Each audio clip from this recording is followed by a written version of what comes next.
গরম পড়ছে, এত গরম পড়ছে, তো ভাবলাম একটু গ্রাম অঞ্চলে যেতে আসছি, এসির বাতাস না খেয়ে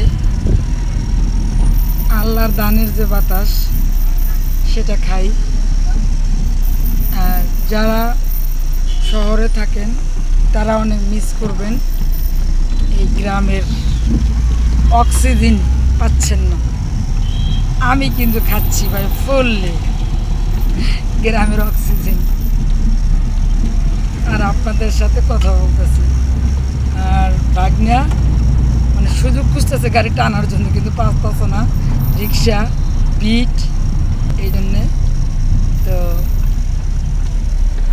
বাবারে,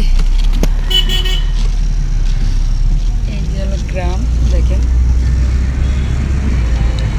এটা হলো বনগাঁও ইউনিয়ন, পুরান সাদাপুর এলাকা। দেখাইতে দেখাইতে আপনাদেরকে নিয়ে যাই একটু। এই এলাকার তরকারি কিন্তু অনেক স্বাদ। আপনারা কে কে খাবেন চলে আসবেন আমার বাসায়, আমি এই এলাকার সবজি বেশি খাই। এই যে ধুন্দল হয়েছে, এই যে ধুন্দল করে এই যে কৃষকরা কাজ করতেছে, দেখেন পাট খাত,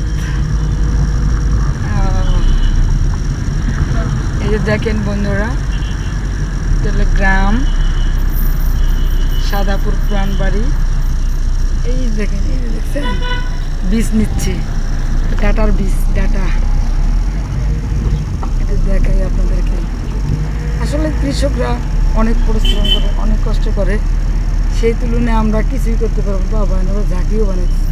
এই যে দেখেন পেঁপে খেত, আর কিছুদিন গেলে গাছ আর কি বড় হইব, পেঁপে ধরে যাবে। দেখছেন কি ঘাস টাস, তাই পেঁপে গাছ কত সুন্দর হয়েছে। আর আমরা অনেক যত্ন করে একটা পেঁপে গাছ ধরাতে পারি না। দেখেন ভাগ্নে কি ঘাস, তারপর পেঁপে গাছ সুন্দর হয়েছে কিন্তু। এই দেন বন্ধুরা, এগুলো সব পেঁপে বাগান। তো এই এলাকাটা অনেক ভালো লাগে আমার কাছে। কাজের ফাঁকে আপনাদের সাথে একটু শেয়ার করলাম।